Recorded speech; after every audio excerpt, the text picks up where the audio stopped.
So, ito po ang ating talata, Pahayag 3:20. Okay? Pahayag 3:20. Pwede bang basahin natin ang Pahayag 3:20?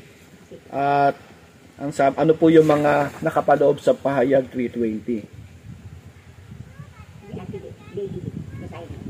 Tingnan mo, nakatayo ako at kumakatok sa pintuan. Kung diringgin, di naman nakatinig at bibigyan ng pinto. Ipasok ako at kakainin ako, kasalin niya. Okay, amen. Kakain ako, kasalo niya. Okay, so sinasabi po dito sa Pahayag 3:20, yung larawan po ng Panginoong Jesus na nakatayo daw sa isang pinto. At ang sino man daw po magpapasok sa kanya, sino man yung diringgin yung kanyang tinig, ay ano po, ang sabi, sasalo ako sa kanyang pagkain, kakain ako sa kanyang tahanan, at makakasama siya.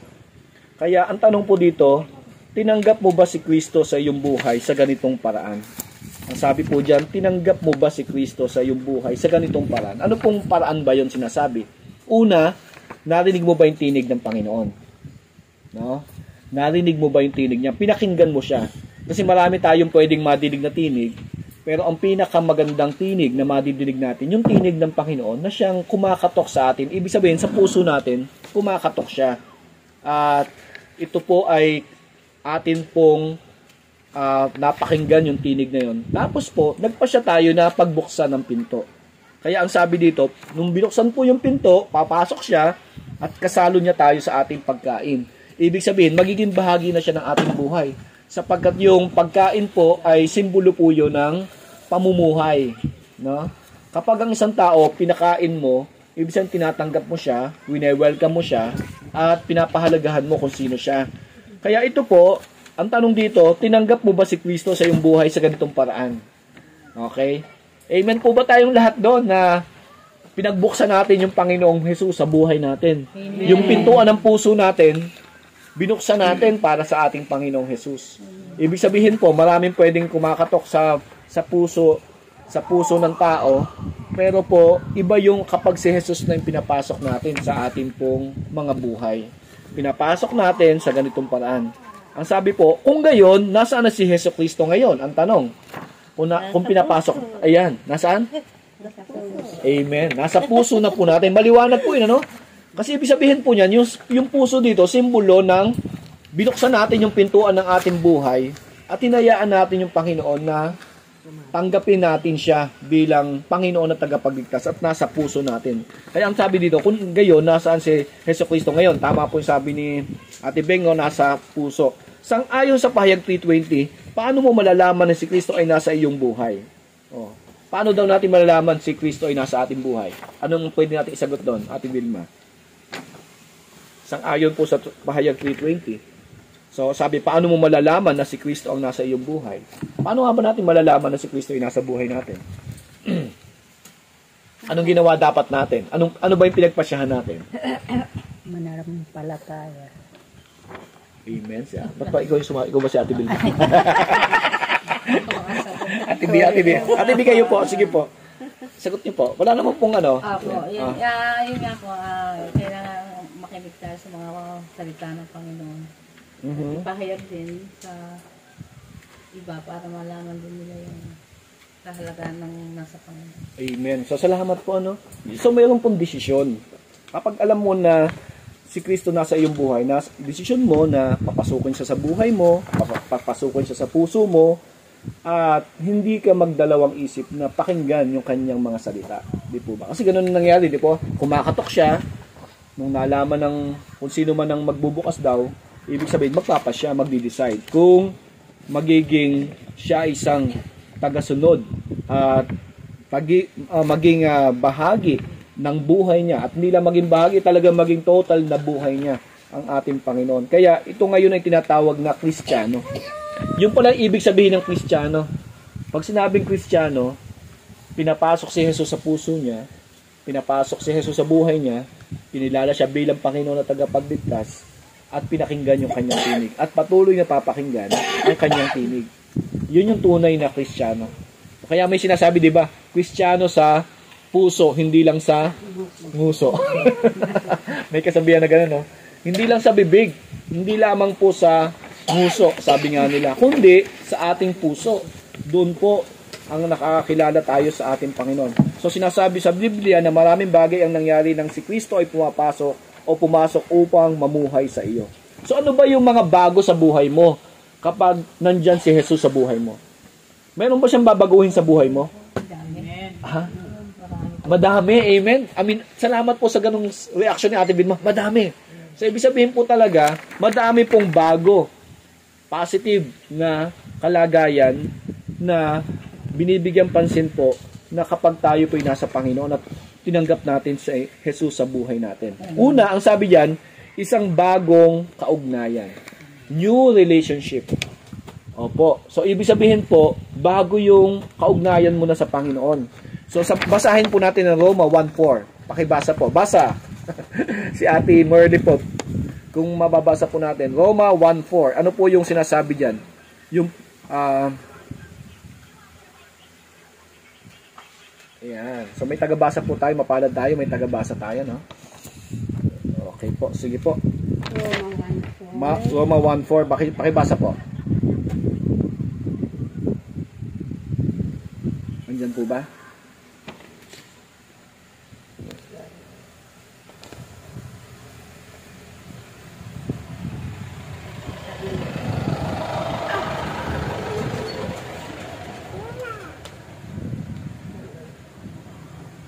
Ay tungkol sa ang magandang balita. Umpisahan ko sa to. Ang magandang balitang ito ay pinangako niya noong una pa man sa pamamagitan ng propet at sinasabi sa mga banal na kasulatan ay tungkol sa kanyang anak, ang ating Panginoong Hesukristo, tungkol sa kanyang pagiging tao. Siya itinanganak muli, lahi ni David. Subalit tungkol sa kanyang pagka-Diyos, pinatunayan ng banal na Espiritu na siya ay anak ng Diyos sa pamamagitan ng isang makapangyarihang gawa, ang kanyang muling pagkabuhay. Okay, ang sinasabi po dyan, ano ang pinatutunayan ng pagkabuhay na muli tungkol kay Jesucristo? Pinatunayan lang doon na siya ay tunay na Diyos. Okay po, sa maliwanag po sa atin, sa pananampalataya natin, si Jesus ay Diyos, hindi siya tao lang. Opo, kaya ang sinasabi, yung muling pagkabuhay ng ating Panginoong Jesucristo ay nagpapatunay na siya ang tunay na Diyos ng buhay natin. Opo, hindi lamang po siya naging tao, kundi siya ang tunay na Diyos. Yan po. So, ang sabi din sa unang 1:520. Kung sino po mauna sa inyo, teacher? Teacher, pwede pong Bible drill po to. Unang 1:520. Sige po, para mabilis ang pacing natin. Sino si Jesucristo? Ang sabi po dyan. At nalalaman natin na parito na ang anak ng Diyos at binigyan niya tayo ng pangunawa upang makilala natin ang tunay na Diyos at tayo ay nasa tunay na Diyos sa kanyang anak na Jesucristo. Siya ang tunay na Diyos at buhay na walang hanggan. Okay. Ano po ba ang katangian daw ni Jesucristo? Siya ang tunay na Diyos at siya ang buhay na walang hanggan. Napakagandang mga salita, no? Siya yung tunay na Diyos ng buhay natin. Siya ang muling pagkabuhay. Siya ang buhay na walang hanggan. Okay? Kaya nakasalalay pala talaga sa ating Panginoong Jesus, yung ating buhay. Kaya kapag tinanggap natin siya sa buhay natin, ano yung taglay natin? Taglay natin yung muling pagkabuhay, yung buhay na walang hanggan, at yung katangian po ng pagiging Diyos ng ating Panginoong Jesus ay nandyan. O pangatlo po tanong, ano ang saysay o katuturan ng ating pananampalataya kung si Jesucristo ay hindi nabuhay na muli sa mga patay? Unang Korinto 15:13-17. Pakibasa, Ate Merdy. Kung totoo yan, lilitaw na hindi muling binuhay si Kristo. At kung si Kristo hindi muling binuhay, walang kabuluhan ang aming pangangaral at walang katuturan ang inyong pananampalataya. Kung ganoon, lilitaw na kami mga sinungaling na saksi ng Diyos dahil pinatotohanan namin na muling binuhay ng Diyos si Kristo, ngunit hindi naman pala. Kung talagang walang muling pagkabuhay ng mga patay, kung hindi muling binubuhay ang mga patay, hindi rin muling binubuhay si Kristo. Okay. At kung hindi muling binuhay si Kristo, kayo'y nananatili pa sa inyong mga kasalanan at walang katuturan sa inyong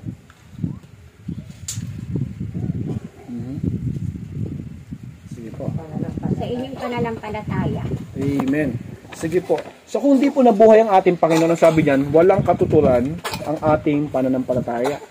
Kaya yung pananampalataya po natin, nakasandig yan dahil nabuhay na muli ang ating Panginoon.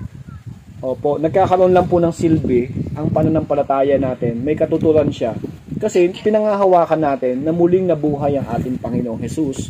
Kaya po, kung hindi siya nabuhay sa mga patay, kung hindi totoo yung muling pagkabuhay ng ating Panginoon, ang sabi po dyan, walang katuturan ang ating pananampalataya. Walang silbi. Walang, kumbaga po anong silbi pa ng pananampalataya natin kung hindi tayo kumikilala sa isang Panginoong Jesus na muling nabuhay. Kaya yung bagong kaugnayan natin sa Panginoon, yung pananampalataya natin ngayon, may katuturan na. Dati, kung hindi tayo naniniwala sa Panginoon, wala pa siyang silbi o wala pa siyang kabuluhan talaga. Pero dahil naniniwala tayo sa Panginoong Jesus, pati yung kanyang muling pagkabuhay, nagpapatunay ito na tayo'y may bagong kaugnayan sa Panginoon na mayroon ng silbi ang ating pananampalataya. Okay po? Sige po. Number 4, ano ang nangyari sa iyo nang tanggapin mo si Kristo? John 1:12. John 1:12. Basahin po natin ulit. Subalit ang lahat ng tumanggap at sumampalataya sa Kanya ay binigyan niya ng karapatang maging mga anak ng Diyos. Okay, ano po ang binigay sa atin sa lahat ng tumanggap at naniwala sa ating Panginoong Jesus? Ang sabi po, balikan natin, karapatang maging anak ng Diyos. Right. Right to become children of God. Amen. Kaya po yung pagiging anak ng Diyos, katulad ng pinag-aaralan natin, hindi ito basta-basta ibinibigay sa lahat ng tao. Ang kailangan po ay manalig tayo, sumampalataya tayo sa ating Panginoon, sapagkat yan ang binibigay ng Biblia. Ang sabi po, lahat ng nananalig sa Kanya, lahat ng sumasampalataya sa Kanya, ay binibigay niya ng karapatang maging anak ng Diyos. Amen? Kaya yung pagiging anak ng Diyos, hindi yan automatic. Kailangan po yan pinagpapasyahan. Kailangan po yan dinidesisyonan. Kasi ang sabi, manalig ka at sumampalataya ka. Amen? Kaya po, sure na po ba tayo anak ng Diyos? Amen. Dahil nga po sa ganong katotohanan na pag nanalig ka at sumampalataya ka sa Panginoon, ikaw ngayon ay may buhay na walang hanggan. Yaman. Ang sabi po, yamang ibang Kristiyano ay naging mga anak din ng Diyos. Ano ang kaugnayan mo sa kanila? Anong kaugnayan mo sa ibang mananampalataya? Kung pareho-pareho kayong mga anak ng Diyos.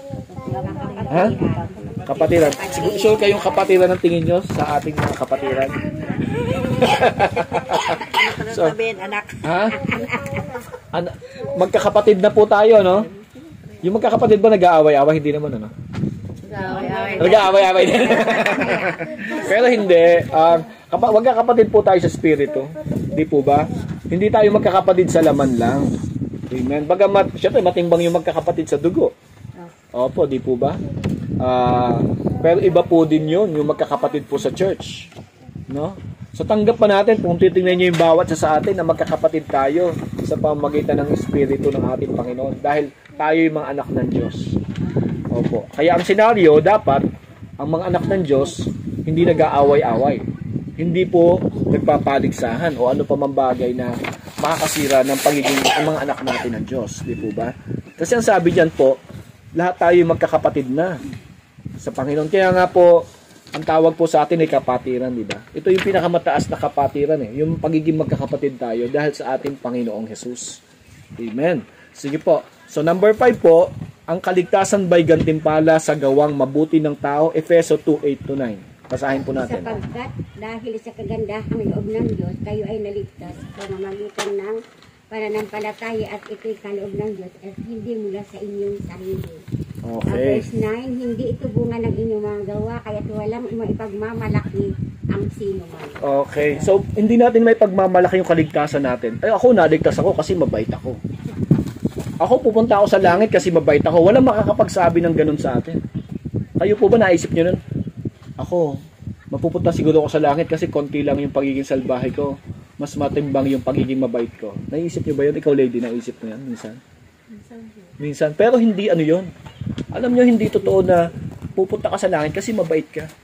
Kasi lahat nga tayo bagsak kung tutuusin. Lahat tayo makasalanan. Pero ano lang ang magliligtas sa atin? Yung pananampalataya natin sa Panginoon na sinasabi dyan, na nagtitiwala ka sa Panginoon, na siya lang ang tagapagligtas mo. Siya lang magliligtas ng buhay mo, hindi sarili mo. Kasi pag sinabi mong maliligtas ako kasi mabait ako, parang sinasabi mo sarili mo magliligtas sa'yo kasi mabait ka. No? Hindi yung naawa lang talaga sa iyo yung Panginoon, kaya kanya ililigtas. Amen. Maliwanag po ba sa atin yun? Kailangan po maliwanag sa atin yun. Naintindihan po ba natin yun? Amen. Naintindihan po natin yun, Ate Nimpa? Maliligtas tayo, hindi dahil mabait tayo, kundi naawa lang talaga yung Panginoon sa atin. Alam niyo po yung mga teacher minsan na pag sila pinapasa yung pasang-awa. No? Ibig sabihin, kahit bagsak ka talaga, dahil naawa sa'yo, pasa ka. Pero hindi mo pwedeng pagmalaki na, ay ako pumasa ako subject na yan. Kaya ka lang pumasa kasi pasang-awa ka, naawa sa iyo yung teacher. Diba? Pero ayaw naman natin maging pasang-awa sa grades, diba? Pero po sa totoong buhay, yung kaligtasan natin, pasang-awa din talaga tayo. Kasi bakit po? Hindi naman sa husay natin eh. Kahit nga gaano tayo katalino eh. Kahit gaano tayo kagaling, kailangan pa din natin ng magliligtas sa atin. Kasi hindi natin madadala yan, yung kaligtasan na nagmumula sa pagiging mabait, pagiging magaling, pagiging mahusay, paggawa ng mabuti. Kundi, ang sabi po yan, hindi ito galing sa inyo, kaya't walang dapat ipagmalaki ang sino man. Amen? O yun, hindi ito dahil sa inyong mabubuting gawa. Amen? Kaya, masasabi ba natin na, ako ililigtas ako ng Panginoon kasi mabait ako sa mga kapitbahay, mabait ako sa pamilya ko. Eh bagamat maganda yon, pero hindi yun yung paraan ng kaligtasan ng tao. Opo, hindi siya garantiya. Bakit? Eh kung titignan talaga, napakasama nating lahat. Lahat tayo may kasalanan. Lahat tayo may pagkukulang. Pero dahil pinasang-awa tayo ng Panginoon, dahil sa kanyang biyaya, kaya tayo maliligtas ngayon. Kaya tayo ngayon binigyan ng buhay ng ating Panginoon. Kaya ang sabi nga po dyan, hindi na tayo makapagmamalaki. So wala tayong may pagmamalaki sa Panginoon kahit ano. Amen? Nahabag lang talaga siya sa atin. Naawa lang talaga siya sa atin. At dahil sa pagmamahal iyon na ginawa ng Diyos sa pamamagitan ng kaligtasan ng ating Panginoong Jesus. Saan po ginawa yon? Sa kanyang kamatayan sa krus. Binayaran niya ang ating mga kasalanan. Amen? Number 6. Teacher, tumanggap ka na ba ng kapatawaran sa iyong mga kasalanan? Ang tanong. Verse 13, 1, 13 and 14. Iniligtas niya tayo sa kapangyarihan ng kadiliman at inilipat sa kaharian ng kanyang minamahal na anak. Sa pamamagitan niya ay napalaya tayo sa makatuwid ay pinatawad ang ating mga kasalanan sa pamamagitan ng kanyang dugo. Amen. So, ang tanong po, tumanggap na po ba tayo ng pagpapatawad sa ating mga kasalanan? Yes or no? Yes, amen. Tumanggap na tayo, pinatawad na tayo sa ating mga kasalanan. So, napakagandang isipin po, ano, na yung pagpapatawad ng mga kasalanan ay ginawa na sa atin ng ating Panginoon. Binigyan niya tayo ng panibagong pagkakataon. Amen. Number 7. Ang tanong, ikaw ba'y pababayaan o iiwan ni Kristo? Ha? O, ano po ang salita ng ating Panginoon sa Hebreo 13:5? Okay. Hebreo 13:5.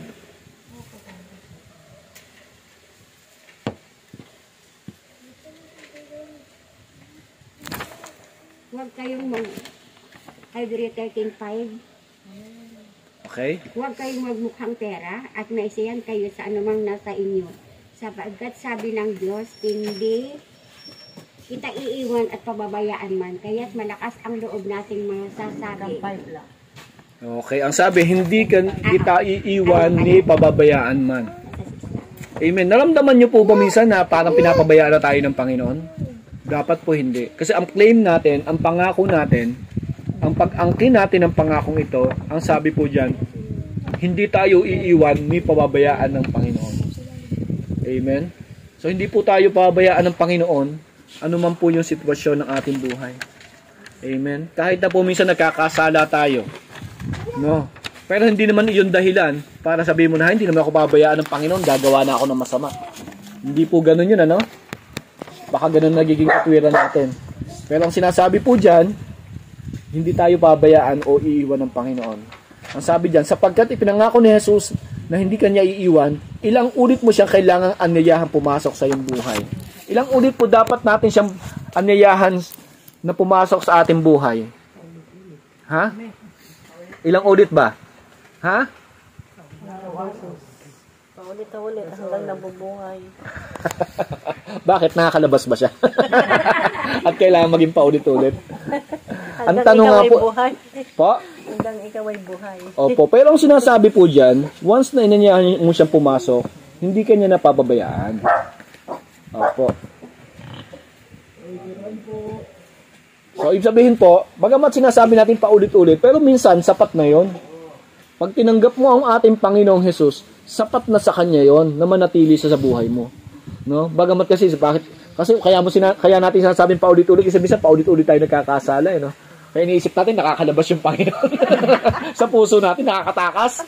Tapos, pasok ka ulit. Ay, tatakas ulit. Hindi po gano'n, ano? Ang sinasabi lang po dyan, kapag pinapasok mo siya sa puso mo, hindi kanya napapabayaan. Kasi ikaw lang naman ang nakakalimot at tumatalikod minsan doon sa pangako niya na hindi ka niya iwanan. Piling mo, iniiwanan ka. Pero sa totoo lang, nandun ka. Alam niyo po yung kwento ng The Footprints in the Sand, ano? Yung kwento sa buhangin, yung paa. Ay, yung Footprints in the Sand na kwento. Ate Vilma, alam mo yung kwentong yun? Yung kantang Footprints in the Sand.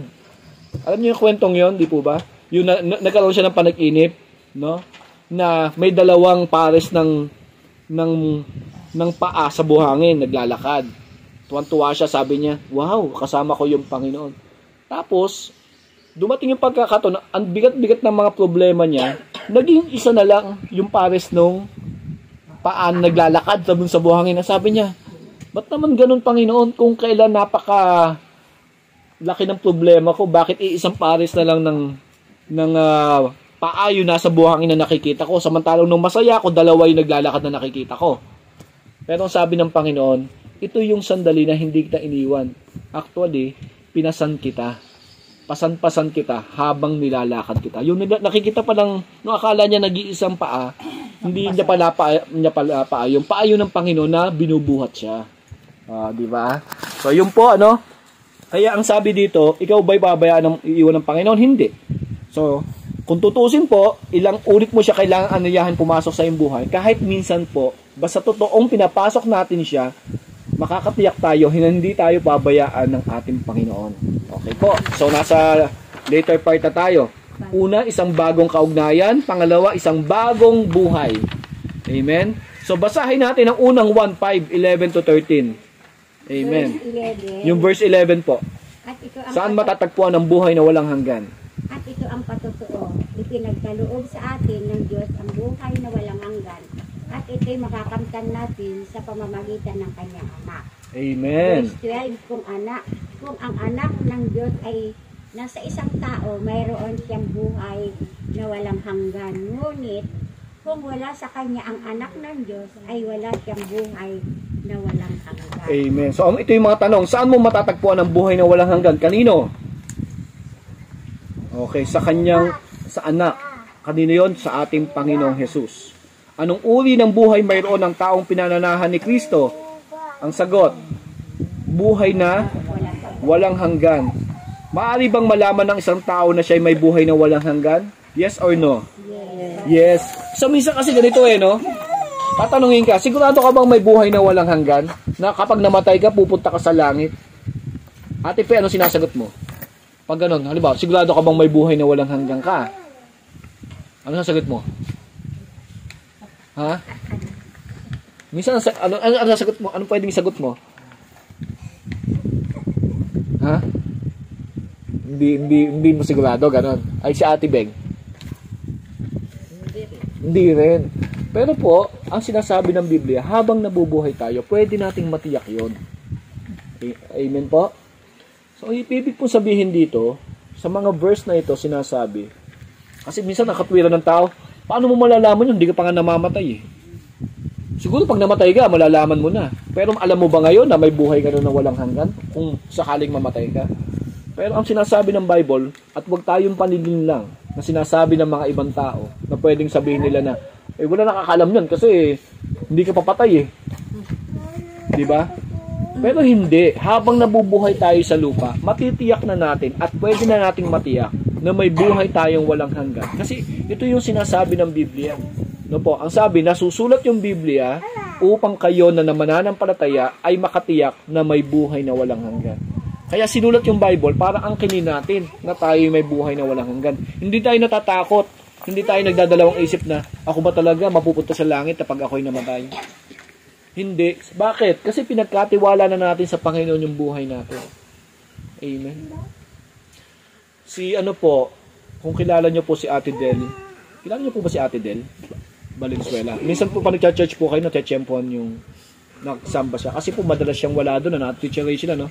Nasa ibang bansa siya. Pero ngayon po, ang kanya kasing kalagayan, meron siyang sa karamdaman. Malubha yung kanyang karamdaman. At talagang kung sa titingnan lang po natin sa kalagayan na sinasabi ng doktor, talaga yung ang kanyang case po ay talagang papunta na sa worst. Actually, pina-injection na siya ng, anong tawag doon? Pinapainom na siya ng painkiller na matindi. Anong siya ang tawag doon? Morphine. Morphine. Yung morphine kasi parang drugs na talaga yun eh. Pampaliyo na yun eh. Para yung pain sa ano niya, dito sa baba niyang area, sa kanyang mattress, hindi na maramdaman. So, ganun po yung kanyang kalagayan. At recently, nag-birthday po siya. Pero ang kanyang sinasabi doon, handa na siyang mamatay kung kunin siya ng Panginoon. Kasi bakit? Yung kapayapaan ng kanyang isipan, natiyak niya na doon siya pupunta at yung Panginoon ang bahala sa kanya. Ang Panginoon na may hawak ng buhay niya. Hindi siya natatakot. So nakaka-amaze din yun, na bagamat syempre po, hindi pa naman natin tinutuldukan yung pwedeng mangyari sa kanya. Kasi yun lang ang sabi ng doktor. Pero iba po yung kapangyarihan ng panalangin na pwedeng mangyari po sa kanyang buhay. Pero ang sinasabi lang po natin dito, habang nandito tayo sa lupa, ang talagang magbibigay sa iyo ng kapayapaan, yung talagang meron kang pagtitiwala sa Panginoon na kahit anong mangyari sa buhay mo, kahit ano pang bagay ang ma-encounter natin sa buhay natin, ang Diyos ay may katiyakan na tayo ay may buhay na walang hanggan. Amen? So dapat alam natin ito. Kine-claim natin ito. Inaangkin natin ito. So paano natin ito malalaman? Paano natin malalaman na may buhay tayo na walang hanggan? Kapag pinapanahanan tayo, tinatanggap natin at tinanggap natin ang ating Panginoong Hesus sa buhay natin bilang anak ng Diyos, bilang tagapagligtas ng ating buhay. So napakahalaga po nun, na malaman natin, matiyak na natin na tayo may buhay na walang hanggan ngayon pa lang. No? Kasi nga, yun yung sinasabi natin, bagong buhay. Amen. So pag sinabing bagong buhay na ako, para bang nasa pwesto, nakalaya. Diba? Pero saan ka magiging malaya? No? Saan tayo magiging malaya? Malaya tayo na kilalanin na yung buhay na ito talagang nasa Panginoon na tayo. Yun ang pinakamagandang kalayaan. Hindi yung marami pang tumatakot, marami pang bagay na nag-aalinlangin tayo sa buhay. No? Yung bang kailangan pa natin na marami pa tayong mga bagay na hindi pinagkakatiwala sa ating Panginoon. Pero dito po, pinapakita na ngayon pa lamang ipagkatiwala na natin sa Panginoon yung buhay natin. Kasi po, yan po ay atin pong pwede nang angkinin habang tayo ay nabubuhay. Okay, sa huling part na po tayo, isang bagong lakbayin. Anong nangyari sa iyo ngayong nasa iyo na si Kristo o nasa iyo si Kristo? Ano ba daw po ang nangyari sa atin kapag nasa atin na si Kristo? 2 Korinto 5:17. Ate Merlin. Kahit kung nakipag-isa na kay Kristo isang tao, isa na siyang bagong nilalang, wala nang dati niyang pagkatao. Sa halip, ito'y napalitan ng bago. Amen. So ang sabi diyan, isa na tayong bagong nilalang kapag tayo'y nasa Panginoon. Amen ba yan? Amen. Ibig sabihin po, may panibagong simula, katulad po ng sinasabi natin, may panibago tayong pagkatao, may bago ng pagkakatingin ng Panginoon sa atin. Yung mga tao ba sa paligid natin, ay sila ba yung makakakita nun? Hindi. Una yung Panginoon. Yung Panginoon ang tingin sa atin ay gano'n. Baka yung ibang tao, ganun pa rin ang tingin sa atin, hindi naman tayo nagbabago. Pero sa sarili natin at kaugnayan natin sa Panginoon, isa na tayong bagong nilalang. Amen. Ngayon, ang tanong, hindi mo naman yun ipagyayabang eh. Actually po, kapag binago ka ng Panginoon, hindi mo kailangan ipagyabang, pero mapapansin na lang din ng ibang tao yun. Na binago ka na ng Panginoon. Tama po ba? Diyan pa po ba tayo? Amen. So hindi mo kailangan sabihin, ako binago na ako ng Panginoon. Pwede nating sabihin 'yon. Tama po 'yon. Pero po, ang una talagang karanasan natin sa Panginoon, tayo at ang Panginoon, mararamdaman natin may ginagawa siya sa buhay natin. At yung mga tao sa paligid natin, gustuhin man natin o hindi, mapapansin 'yon. No? Makikita 'yon na meron tayong pagbabagong nangyari sa buhay natin. Kaya kasi isa na tayong bagong nilalang. Yan. Pangalawa, ano makapaghihiwalay sa iyo kay Kristo? Roma 8:38-39. Basa. Basa. Okay, basahin. Teacher. Sapagkat naiti ako, walang makapaghihiwalay sa atin sa kanyang pag-ibig. Amen. Kahit ang kamatayan o ang buhay, ang mga anghel o ang mga pamunuan at ang mga kapangyarihan, ang kasalukuyan o ang hinaharap, ang kataasan o ang kalaliman o alimang nilalang, ay hindi makapaghihiwalay sa atin sa pag-ibig ng Diyos na ipinagkaloob sa atin sa pamamagitan ni Kristo Jesus na ating Panginoon. Hallelujah. So, ang daming binanggit niya, no? Kamatayan, kapighatian, mga pagsubok, mga anghel, o iba pang mga nilalang. Ang sabi, walang makapaghihiwalay sa atin kay Kristo. Gaano kaganda yung ganong pangako, no? Na kahit anong sitwasyon ng buhay natin, hindi tayo iiwanan ng ating Panginoon. Hindi tayo bibigyan ng kabiguan ng Panginoon na iniwan tayo ng Diyos. Kundi, walang makakapaghiwalay sa atin. So, number 3 po, sino makakaagaw sa iyo kay Kristo? 1:10-27-29. Pakibasa, Ate Merly. Nakikinig sa akin ang aking mga tupa. Nakikilala ko sila at sumusunod sila sa akin. Okay. Binibigyan ko sila ng buhay na walang hanggan. Kailanman hindi sila mapapahamak at hindi sila maagaw sa akin ni naman. Okay, sino makakaagaw daw sa atin? Meron ba? Ang sabi diyan, wala. Kailanman hindi sila maagaw sa akin ni naman. Napakagandang ano po yun, yung pagiging pastol po ng ating Panginoon ay nakikinig sa kanya yung mga tupa at hindi niya hayaang maagaw ni naman ang kanyang mga pinapastol, yung kanyang mga alaga. So, ganyan po ang pangako ng ating Panginoon na walang makakaagaw sa ating Panginoon. Amen. Bakit ganun? Minsan parang inaagaw tayo. Pero ang totoo nun, hindi po no? Hindi tayo hayaan ng Panginoon na maagaw tayo ng kaaway. Minsan napapalpak, minsan po lumablayo, minsan po nagkakamali. Pero po, lagi po tayong hawak ng ating Panginoon. Lagi po tayong iniingatan sa kanyang mga kamay. Walang makakaagaw. Kaya nga po kasabihan na nung pinako daw yung Panginoon, hindi niya dito ang pako, dito. Kasi bakit? Para daw po yung hawak niya nakandun pa rin. No? Kaya dito ang pako. Kasi kung dito, hindi tama, no? Kasi makakahulagpos na yung kapit niya. Pero dito siya pinako para yung kanyang kamay nakakahawak pa din. So kahit pinako siya, hindi tayo binitawan ng Panginoon. So yun po. So sino makakaagaw sa iyo kay Kristo? 1:10-27-39. Wala. Walang sino man na makakaagaw sa atin sa Panginoon. Ayan. So pagtatapos po natin, ayan, sang-ayon sa araling ito, ano ang ilang mga makatotohanang bagay na alam mo na nangyari o nasa iyong buhay ngayon? Then, pangalawa, gusto mo bang pasalamatan ng Diyos ngayon din dahil sa mga ginawa niya sa iyo? Ang pasasalamat sa Diyos ay pagpapatunay ng pananampalataya. Okay po, kaya ang sabi po dyan, ano po yung mga natutuhan natin o tumatak sa isipan natin ngayong ating pag-aaral? Na bagong buhay tayo kay Kristo, isang bagong kaugnayan, bagong buhay, isang bagong lakbayin ang ibinigay sa atin ng ating Panginoon. Amen. So, ang mahalaga, handa ba tayong tanggapin yung bago na ito sa buhay natin? Pag binigyan po ba tayo ng bagong damit, bagong gamit, o bagong, mga bagay na binigay sa atin? Bagong cellphone. Gagamitin ba natin? Ha? Amen. Kung pag may bago sa buhay natin, tuwan-tuwa tayo. O, pag si Ate Nimpa natapos yung kanilang bagong bahay. Di ba? Nakakatuwa. Matatapos na. No?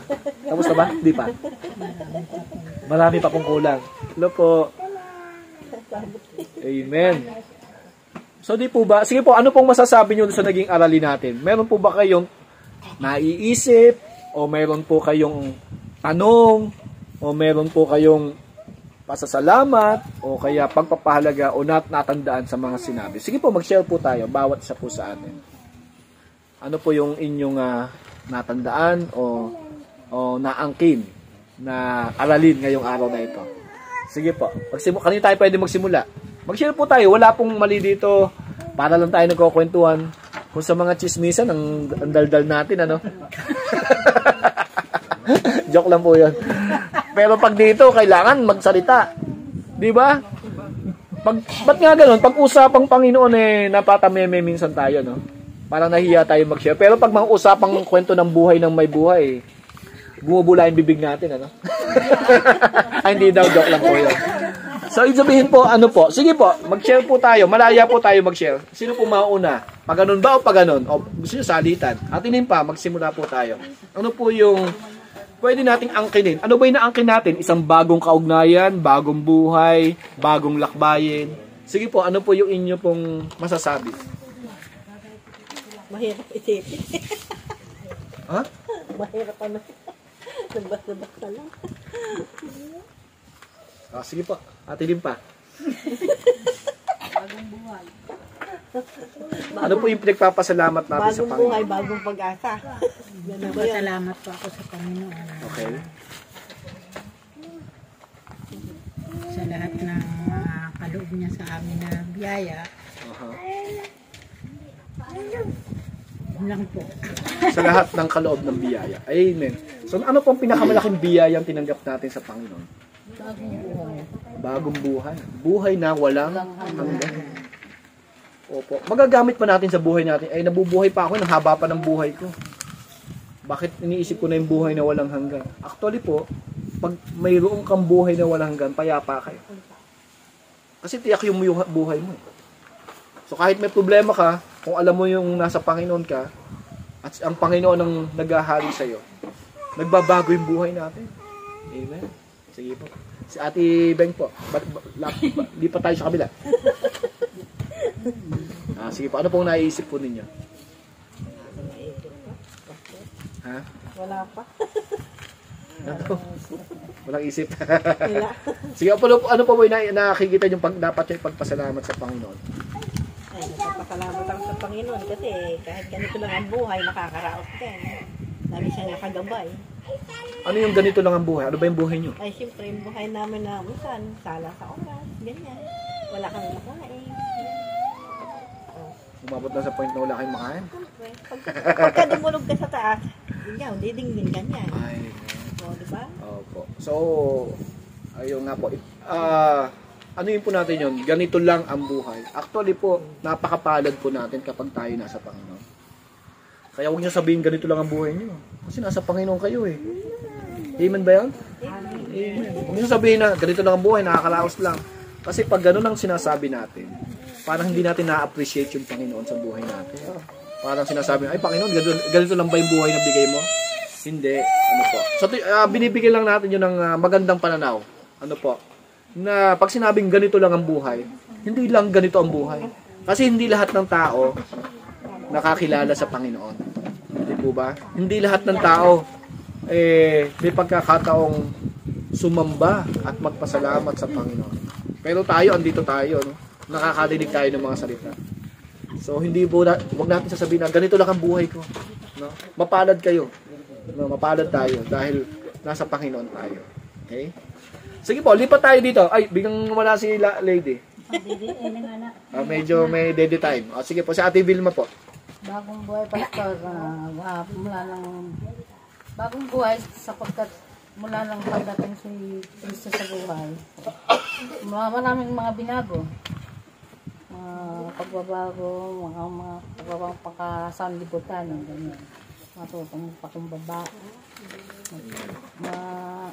Matutong mag-share din ng blessing ng Panginoon. Mga salita ng Panginoon. sa mga taong hindi pa nakakatanggap ng mga salita niya.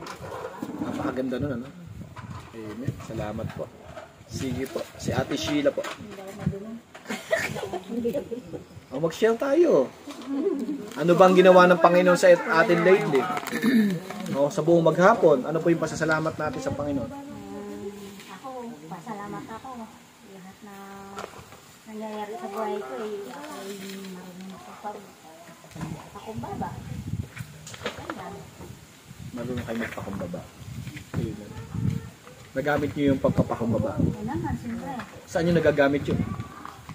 Nakaaway. Hindi wala akong kaaway. Si Ate Bing yata maraming kaaway. Kahit nga naaway ako, hindi man ako natawa lang ako Okay, so pag-usapan natin yung away mamaya. Kaya ko. Mamaya pag-usapan natin, binubuksan niyo yung away. Baka maraming away kayo dito, ha? Sige po. So si Ate Sheila, pagpapakumbaba. Pagpapakumbaba, natutuhan natin. Amen. Totoo ba yun? Siyempre. Sige po. Salamat po sa Panginoon. Alam niya yun. Hindi namin alam kaya nga pinapashare namin sa inyo Kasi hindi pwedeng si ate din pala nakakalam dito. Magkakapatid tayo dito. Amen. Ang pinupunto lang natin, laging nandiyan ang Panginoon. Opo. Kaya tuturuan tayo, bibigyan tayo ng karunungan, basta po bukas natin ang isip natin sa pagkilos ng Diyos. Opo. Pero po nga, kung pinapangunahan tayo ng mga bagay na iniisip natin na hindi tayo matutulungan ng Panginoon, talagang hindi tayo matutulungan. Pero po, ang Panginoon, bibigyan talaga tayo ng espiritu ng kaliwanagan. Yan. Sino pa ba? Sa kabilang side po. Meron pa po ba sa kabilang side? Si Ate Aisa ba? Hindi makapag-share si Ate Aisa. Ate Aisa, share. Masakit ang ngipin ko. Medyo. Kailangan pagalingin. Okay, sige po. Pass muna. Si Ate Rochelle. Oh, di mo masakit ano ba? May masakit din ba? Ano bang pasasalamat mo sa Panginoon sa yung pagpunta mo kahapon? Mayroon ka bang natutuhan kahapon doon sa ating gawain? Noong linggo? Meron po. Okay, sige. Kumain. Biyaya ng Panginoon. Siyempre, biyaya ng Panginoon. Ano pa? Bukod sa pagkain. Meron po ako nakalala na hindi ko nakalala sa church namin. Anong pangalan niya? Baba? Nakilala daw. Sino ba yun? Baka? Tandal ang pangalan niya. Hindi na po siya ang boses niya. Ha? Mahina po yung boses niya. Mahina ang boss. Yung nagdasal sa'yo. Opo. Hindi ko tanda yung pangalan niya. Okay. Sige po. So magandang kalanasan ba yung kahapon? Opo. Magandang kalanasan ito. Sige po. Sige po. Next po ba natin? Si Kuya Rexon po. Baka may gusto pong ibahagi. Ano po bang naiisip kayo habang nagtatalakayan tayo?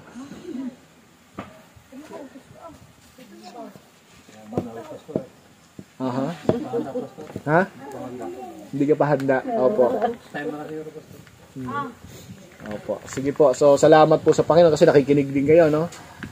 Hopefully po ay nagpapatuloy tayo na kumain, kumbaga po, ng salita ng ating Panginoon at maging pagpapala po yung bawat pakikinig natin. Sige po, si ate, kahit medyo na huliman at magaling makapagbahagi pa din, mahahabol din. Tinanggap ko si Jesus sa puso ko. Yung po ang pinagpapasalamatan ko, number 1, yung dugo niyang inilaan para sa akin at saka yung wala pong sakit yung pamilya ko sa araw-araw. Ayun po yung pasalamat na.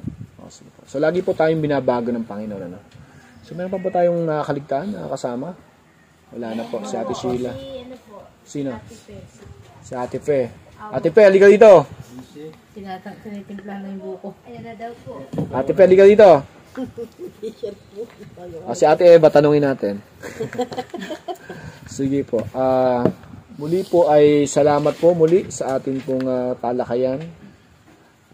Patuloy po tayong pagpalain ng Panginoon. Sige po, si Teacher Rachel, baka may gustong idagdag, mayroon pong gusto pang itanong sa atin, or sa naging takbo po ng ating usapan.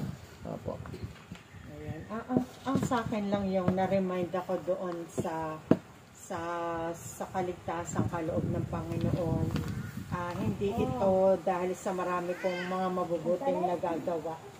So, nililinaw sa atin na ang mabuting gawa na ginagawa natin ngayon ay resulta na lang yon ng ating pananampalataya. Kasi sumampalataya tayo, ano yung magiging bunga nun? Siyempre, bagong buhay. Hindi naman pwedeng sumampalataya ka, tapos yun ka pa din.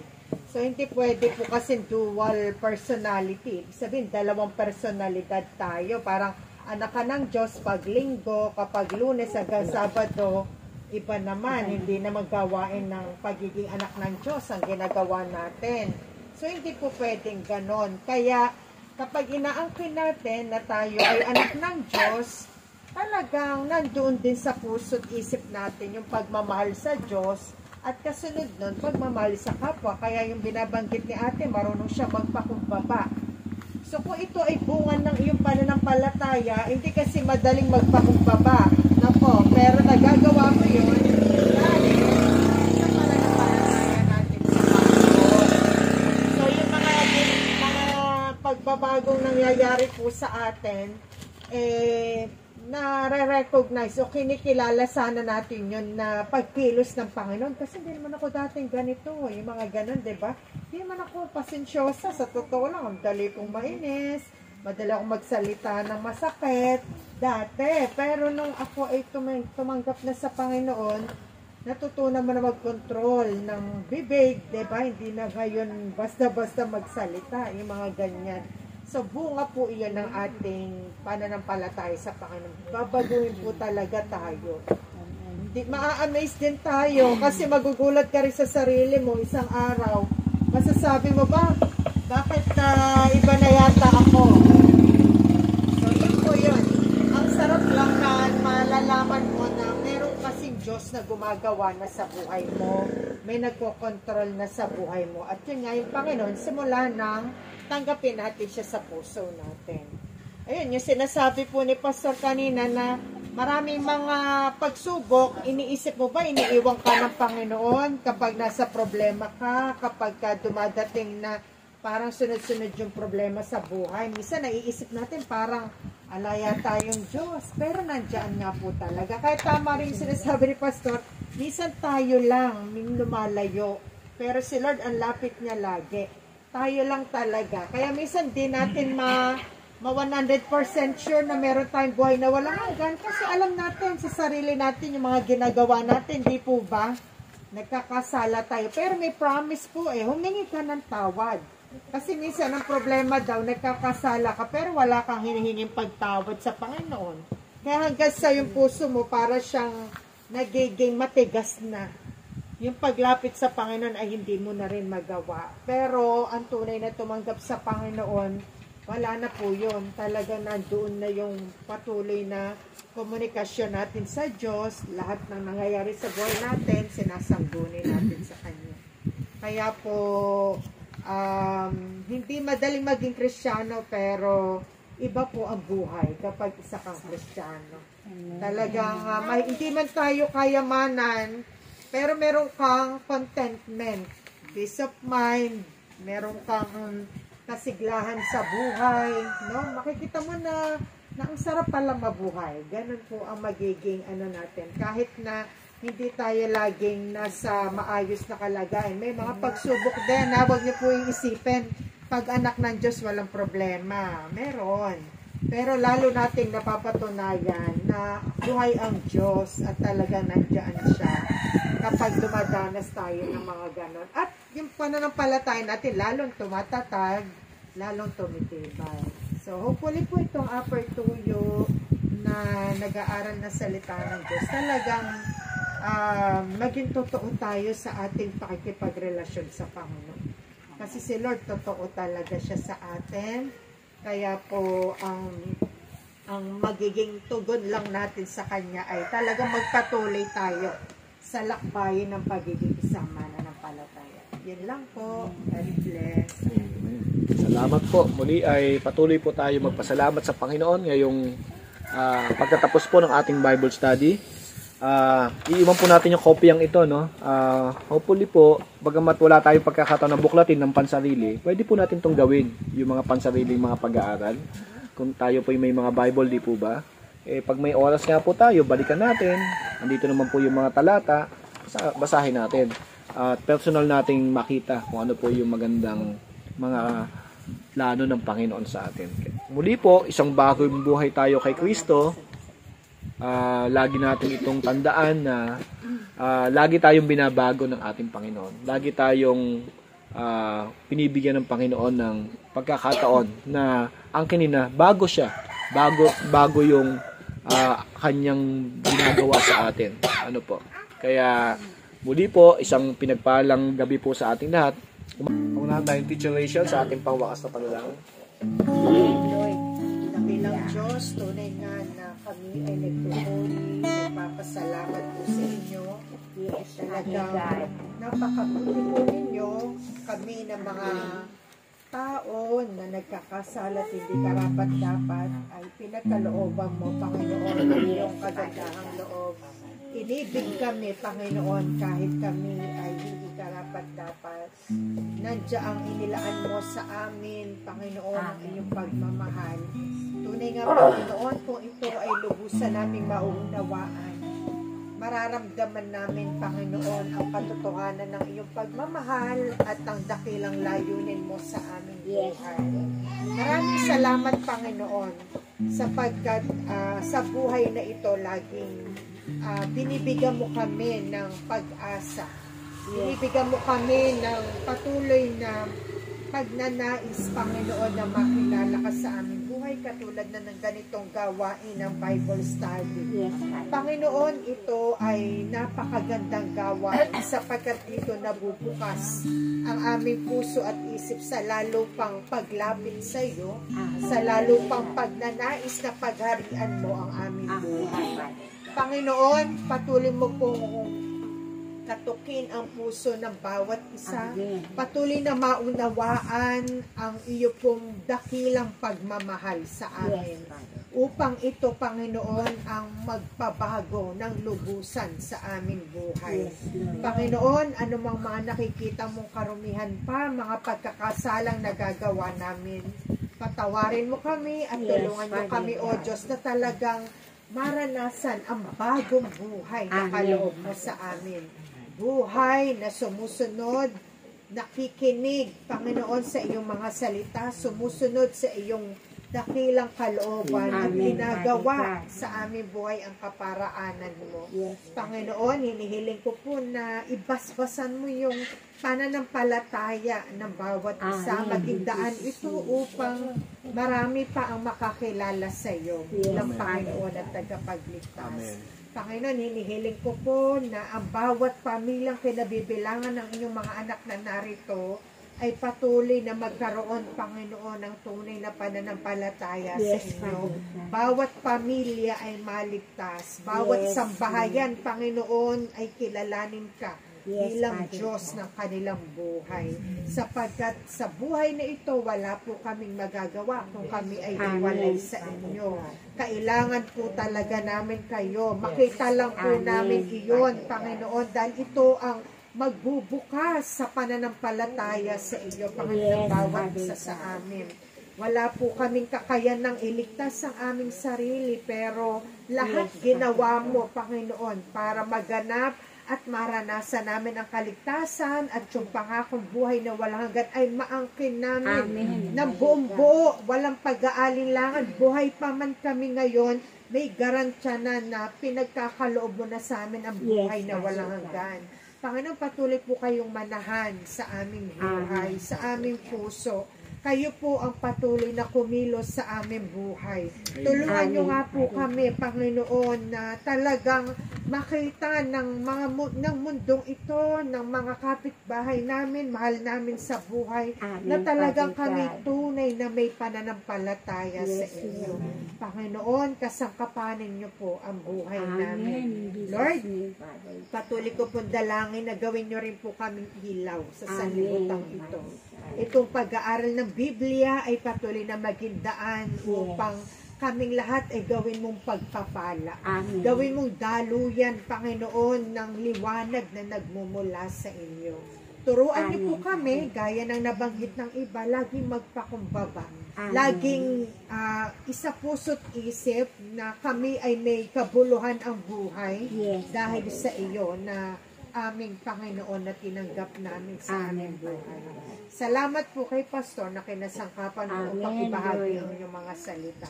Nawa Panginoon, ito ay patuloy na tumubo. Patubuin po ninyo ito, Panginoon, sa aming puso, sa aming buhay. Maganap ang dakilang layunin ng mga salita mong ibinahagi sa oras na ito, sa hapon na ito, Panginoon. Salamat po sa buhay ng bawat isa. Purihin po kayo at tanggapin po ninyo ang aming taus-pusong pagbabalik ng pinakamataas na papuri at pasasalamat sa tanging pangalan ni Jesus. Sa pangalan ni Jesus. Amen. In Jesus' name, amen. Paalang hapon po sa ating lahat. 5:52.